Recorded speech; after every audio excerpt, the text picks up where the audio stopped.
Estamos de volta no segundo bloco do nosso programa e hoje interessantíssimo. Você está descobrindo as suas emoções no seu aparelho digestivo. Você já parou para refletir sobre isso? Pois é, estamos aqui com uma amiga querida, trabalhadora do Seja Barra e que é a doutora Nailê Vilela, que vem falando sobre o aparelho digestivo. Ela é gastro e está aqui nos dando assim um esclarecimento fantástico, né? Então, conheça suas emoções através do seu aparelho digestivo. Cada sintoma você vai saber qual a sua dificuldade emocional, o que você não está conseguindo trabalhar aí, né? Nailê, responde uma coisa que não quer calar. Hoje, na atualidade, nesse mundo moderno, há uma grande intolerância na área da alimentação, né? Uns dizem que são as toxinas que são liberadas pelos alimentos dentro das plantações, outros as toxinas que são liberadas nas aves pelos antibióticos, por inúmeras coisas, e assim vão esticando, né? Outras na carne, outras no leite, outras... Quer dizer, antes era um tipo de venenos que eles jogavam, né, nessas plantações, Hoje continuam acontecendo. A intolerância que o organismo desenvolveu também é emocional, referente a tudo isso ou não? Como é que funciona? Em primeiro lugar, acontece o seguinte, Iraci, há um grande modismo em torno disso tudo, né? Na realidade, as intolerâncias, elas não são tão grandes quanto se fala, né? Hoje parece que o mundo virou celíaco. Ninguém pode comer glúten porque se tira o glúten de todo mundo, né? E a gente sabe que na realidade isso não existe, né? Então, o que acontece? Intolerância ao leite. Nós, seres humanos, somos por natureza intolerantes ao leite, né? E seus derivados. Por quê? Só nós e o gato, quando adultos, tomamos leite de outra espécie. Então, burramente, nós usamos leite, insistimos no uso do leite. Então, nós nos tornamos intolerantes e quanto mais velhos, mais intolerantes. Então, quando nós desenvolvemos a síndrome do intestino irritável pelas nossas emoções, o nosso intestino ele se torna ainda mais intolerante ao leite. Então, por exemplo, a pessoa que tem a síndrome do intestino irritável com diarreia ou com alternância de ritmo intestinal, ela não pode assim nem passar perto de uma placa escrita leite. Ah, maravilha. Entendeu? Porque ela piora muito, muito.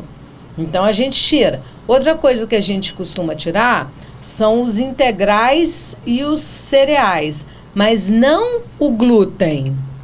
Então as pessoas confundem e generalizam muito as coisas, né? E aí cria-se um modismo e uma celeuma em volta de um assunto que não é uma coisa assim muito que condiz com a realidade das coisas. A gente recebe pacientes hoje no consultório que não comem praticamente nada.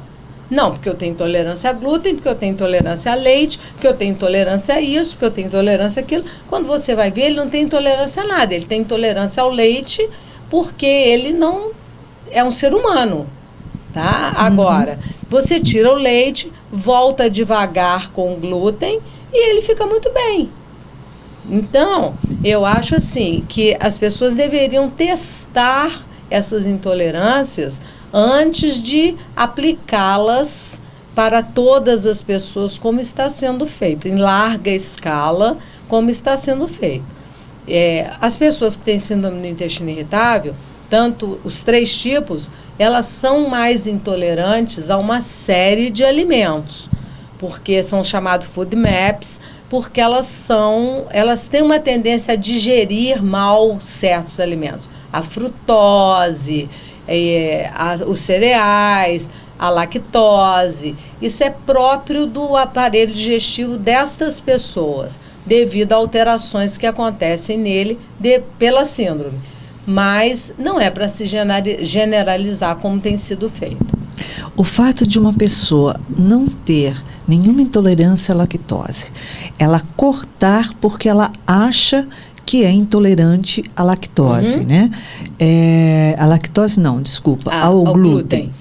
E depois de um tempo que ela descobre que não é, se ela volta a utilizar, não repercute nada. Nada, repercute nada.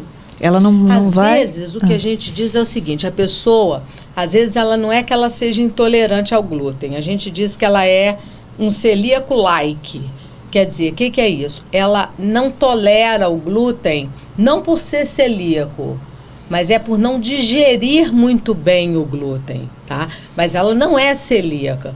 O que acontece? Então, a gente tira algumas coisas, entende? Mas não tira totalmente como está sendo feito hoje em dia. São produtos extremamente caros, então as pessoas estão deixando de comer, de se alimentar bem, por não ter condições financeiras de manter esse tipo de dieta. Então você pega pessoas que estão assim, se subnutrindo por seguir esses modismos que estão hoje em dia divulgados amplamente. Entende? Agora, não são propriamente... E se a pessoa voltar a comer, ela aceita normalmente, sem nenhum problema. E a soja? Porque a soja é um transgênico. Sim, mas a gente não usa em larga escala. Você usa com parcimônia. Todos os alimentos, eles têm as suas... É igual remédio, né? Todo remédio, se você for pensar, o remédio, ele tem... o seu... Só, se você for ver, todos os remédios, eles têm contraindicação. Sim. Né? Todo remédio mata. Você tem que pensar o quê? Põe na balança e vê o risco e o benefício. Beneficia mais do que causa problema? Então você aplica. Você tem que usar o bom senso. E assim você usa o bom senso com os alimentos também. Procura onde vai comprar, né? Procura um alimento que seja mais natural, né? Que não tenha transgênicos. Tenta usar uns alimentos que você consiga comprar de uma forma mais natural possível, evitando os alimentos que sejam transgênicos. Eu vi uma reportagem que apareceu na rede social que falava de embutidos. E ali estava mostrando, por exemplo, o hambúrguer, que ele é resto de um monte de coisa, é uma sobra, e faz uma meleca e joga lá, né? Depois prensa, depois frita, depois sei lá o quê. A salsicha. A salsicha é resto de tudo que você imagina, tripa, sei lá, eu não entendo muito de carne, essas coisas, mas enfim, todas aquelas porcarias todas que iriam para o lixo, eles jogam lá e moem, aí jogam corante, aí jogam coisa para dar liga, e vira aquela salsicha. Aquilo, esses produtos, eles causam realmente problemas no organismo, no aparelho digestivo? Eu acho que você não necessita usá-los. Por exemplo, você pode fazer o seu hambúrguer em casa, não usando os hambúrgueres industrializados, né? Então, se aquele vídeo for realmente verídico e o que está ali for uma coisa real, eu acho que todos nós deveríamos evitar todos aqueles alimentos que estão ali, porque realmente é uma coisa que dá primeiro uma tristeza muito grande de ver o que acontece, né? Aqueles pintinhos, os nuggets, né? Os pintinhos serem todos mortos para fazer o nugget, né? Aquilo é uma coisa que deprime muito aquele vídeo. Eu acho que se aquilo é real, nós deveríamos evitar todos aqueles alimentos. Né? Agora, você pode pegar uma carne moída e fazer o seu hambúrguer em casa, né? E evitar comer desses fast foods que provavelmente usam desse tipo de hambúrguer.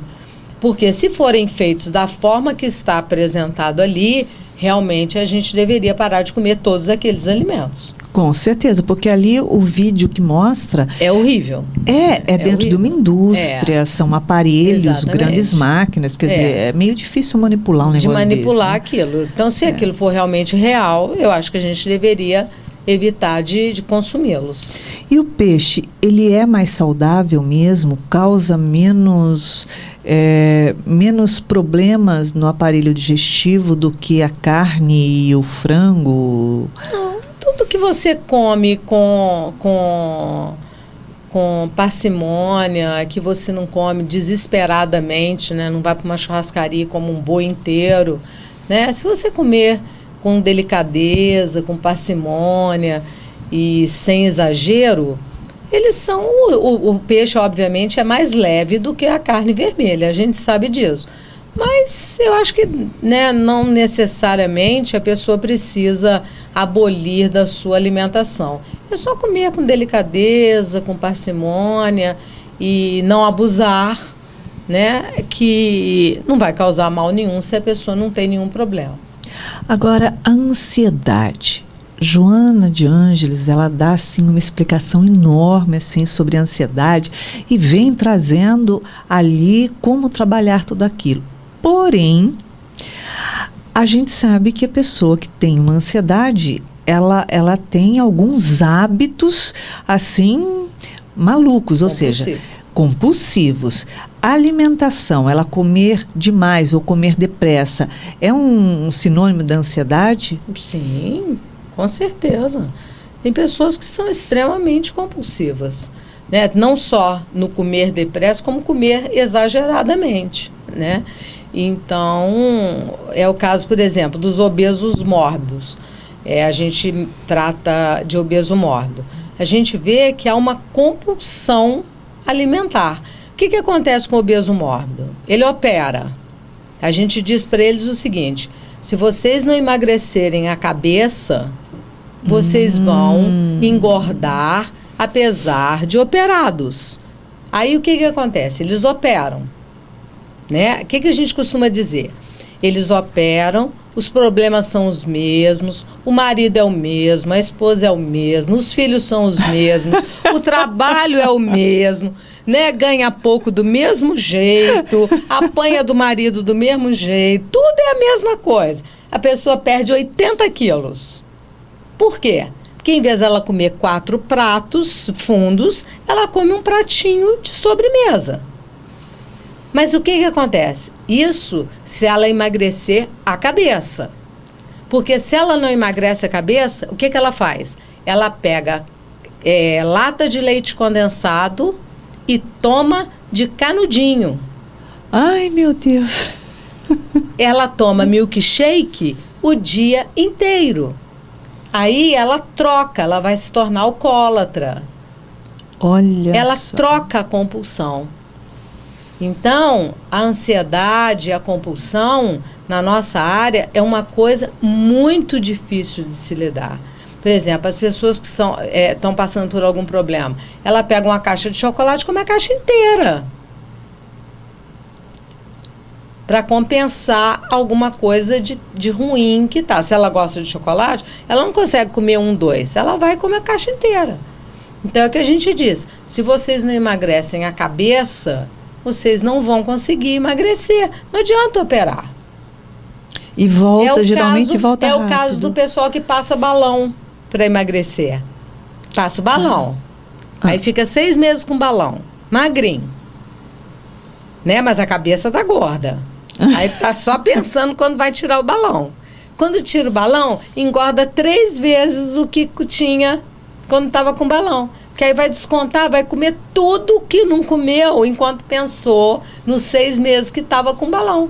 Ah, meu Todos Deus. os meus pacientes que passaram o balão, quando tiraram o balão, engordaram. Porque tem paciente que luta para colocar o balão. Eles querem colocar o balão. A gente indica o balão na seguinte situação: quando o paciente é um obeso muito, muito grande, tem uma obesidade mórbida imensa, então a gente passa o balão, ele emagrece para operar. Ah, tá. Porque eu conheço pessoas que Sim, colocaram um balão. Eu conheço várias. Agora, você passar o balão para perder um pouquinho de peso, depois você tira o balão... Porque não pode permanecer com ele. Não. Aí você tira o balão, daí a pouquinho você tá gordinha de novo. Você virou balão. Aí você vira um balãozinho, porque você vai lá e come tudo que você não comeu. Porque a ansiedade faz você comer tudo de novo. Pois é, a pessoa tem que refletir muito. Quer dizer, quando ela vai se alimentar, ela tem que refletir o que ela está buscando no alimento. Exato. Se ela está querendo substituir alguma emoção, Com algum certeza. desequilíbrio, algum... E tem, Ou se assim, nutrir. Ela tem que procurar, assim, ou melhor, ela procura, em determinados alimentos, suprir uma ansiedade contida. Com certeza. Ok? Mas tem uma linha, por exemplo, olha, a pessoa que entorna mais para o chocolate, é mais isso, é mais aquilo, um salgado, um doce, isso Não. é a preferência, simplesmente. É a preferência. Quer dizer, a gente da gastro, a gente não vê por esse lado. Até porque não é o nosso ponto de estudo, né? A gente Sim. chega a uma certa hora que a gente para, né? Porque não dá para estudar tudo. Então, a gente vai até uma certa... Mas eu conheço uma pessoa profundamente estudiosa. Não, a gente estuda, e atualizadíssima. A gente estuda muito, mas a gente aí começa a entrar no campo da psiquiatria, da neurologia, e a gente já não consegue ir muito à frente. Mas a gente vê que os ansiosos e os compulsivos, mas geralmente eles vão para o doce. A maioria vai para o doce. Olha, Tanto que você tem hoje em dia uma gama muito grande de medicamentos para a compulsão em doce. Olha só! É. Nossa, doce é uma delícia. Com certeza. Nossa. Também acho. Realmente. Quando a pessoa se volta tanto para o doce, ela tem que parar e perguntar, né? Exatamente. O que é que eu estou tentando substituir e buscando adoçar na minha vida que ela está tão amarga? É por isso. Né? Hoje em dia as pessoas estão voltadas mais para o doce. Você vê que a compulsão é muito maior para o doce. Agora, a pessoa que ingere mais o doce do que o salgado, realmente aquilo é mais venenoso para o organismo mesmo? A não ser que ela seja diabética, né? Que ela tenha uma propensão para o diabetes, pode causar aumento de triglicerídeos. Isso aí, que toda compulsão, ela leva a uma série de consequências. Tudo que é excesso é terrível. Tudo que vai em excesso te leva a uma série, você paga um preço por aquilo, né? Então, por exemplo, se a pessoa tem tendência a aumento de triglicerídeos, vai aumentar o triglicerídeo, aumenta o colesterol, aumenta a glicose, e aí começa a desenvolver, né, as doenças paralelas à nossa especialidade. A diabetes, ela é desenvolvida pelo açúcar ou não? Diabetes, ela é desenvolvida por uma propensão do paciente, né, a ter diabetes. Ele vem de uma história genética para o diabetes.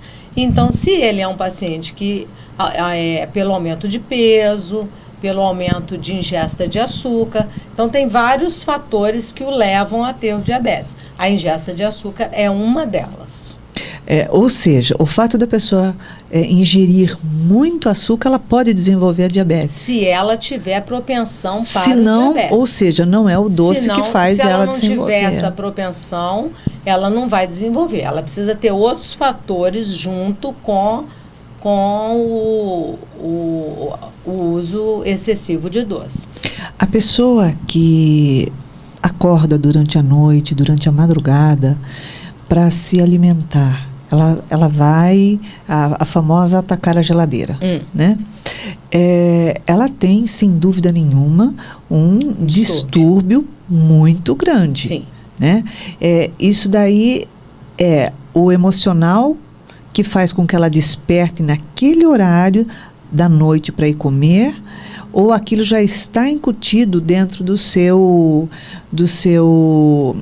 psicológico, que vai dando aquele horário, automaticamente ela acorda, ela boitoca. Né? Ela vai se condicionando E aí vai acontecendo isso. Às vezes, por exemplo, a pessoa acorda à noite porque tem uma úlcera. Então, ela desperta pela dor, ela levanta, come, porque a dor passa quando ela come. Então, às vezes, acontece isso.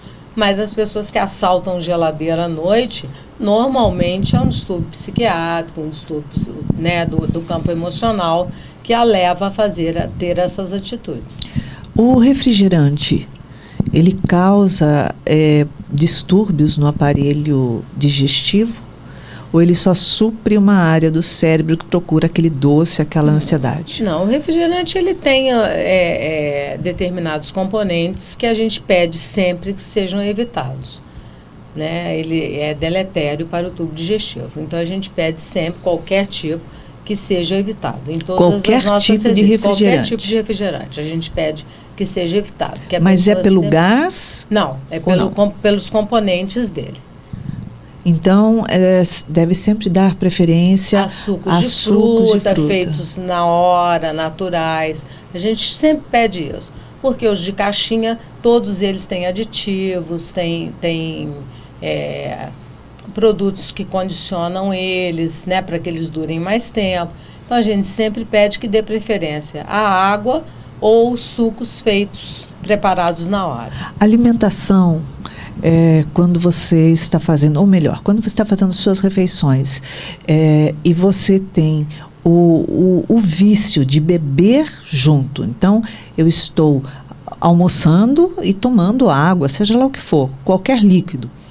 Isso é prejudicial ao organismo? A gente sempre pede que evite fazer isso, né? Que beba depois da alimentação, não beber durante a alimentação. Não é que seja prejudicial, mas a gente sempre pede que evite beber durante a alimentação, que beba depois da alimentação. E ali seria depois o quê? De 1 hora ou não, pode ser logo a seguir. Não precisa ser depois. E o beber antes da alimentação lá? Você bebe 30 minutos, um copo d'água 20 minutos, que a gente ouve de tudo. Isso causa, às vezes, uma saciedade na pessoa. Então, a pessoa, às vezes, come um pouco menos, porque tomou água e tudo. Então, às vezes, a pessoa come um pouco menos por causa disso. Mas isso não tem alteração. Olha só, quanto aprendizado, né? Agora, a pessoa não tem compulsão por água? Não, a gente não vê isso. Compulsão por água, eu pelo menos nunca vi. E olha que eu já vi muita coisa, hein? E o álcool, sim. Por álcool eu já vi muitos. Agora, por água, eu nunca vi. Gente, olha aí. Por água, por arroz, por feijão, nunca vi. Por brócolis, né? Brócolis. Essa compulsão eu nunca vi. Muito difícil. No caso da pessoa ter uma compulsão realmente por doces, é aconselhável ela buscar uma medicação para esse controle? Com certeza, com certeza. Primeiro uma terapia, né? Para ver o porquê que ela está substituindo isso, está ingerindo essa quantidade de doce. E, se possível, uma medicação para poder ter uma redução nessa ingesta de doce, com certeza. Ou seja, como Joana de Ângeles diz, o emocional, ele é a fonte da vida, ele é o guia, tanto como ele liberta, quanto ele aprisiona, né? Então, na verdade, quando nós vamos tratar do nosso aparelho digestivo, nós estamos tratando do sintoma, não da causa. Com certeza. Pois infelizmente. Tá aí, olha só. A gente faz o que pode, mas nem tudo. Olha só, nós estamos indo para o final do nosso programa de hoje, que está muito interessante, delicioso. E nós convidamos a doutora Nailê a deixar aqui o seu contato, porque com certeza muita gente vai ligar, vai querer marcar uma consulta, vai, enfim, passar e-mail ou qualquer coisa. Nailê, deixa a sua mensagem para o nosso público, para os nossos amigos e o seu contato. Não, eu peço só a todos vocês que tenham muita atenção com o tubo digestivo, porque nós somos aquilo que comemos. Então, e a digestão começa pela boca. Então, que a gente preste muita atenção naquilo que come e que preste atenção nas suas emoções. Isso é a coisa mais importante. E o meu consultório fica na Barra, na Avenida das Américas, 505, sala 211, e o telefone é 3186-5656. Repete o telefone? 3186-5656. Anotou? É isso aí. Doutora Nailê Vilela, aqui a postos, deixando o seu recadinho para os nossos ouvintes, né? O seu contato. Nailê, obrigada pela sua participação. Foi realmente de uma valia muito grande. São ensinamentos que vale a pena a gente parar e refletir para modificar os hábitos, para se autoconhecer, se autodescobrir e realmente trabalhar quem somos, da onde viemos, para onde vamos e o que realmente nós queremos. Obrigada pelo seu carinho, pela sua participação. E eu que agradeço a oportunidade. Muito obrigada. Então é isso. Meus amigos, nossos telespectadores, nossos ouvintes que estão aqui podendo compartilhar conosco esse momento de aprendizado, de autoconhecimento, porque é exatamente o que nós estamos fazendo, descobrindo quem somos através das nossas emoções e vendo realmente o reflexo dentro do nosso organismo, dentro do nosso aparelho digestivo. Então vamos nos observar o que sentimos e o que buscamos, para ver o que comemos, porque somos exatamente aquilo que comemos. Então, vale a pena uma reflexão.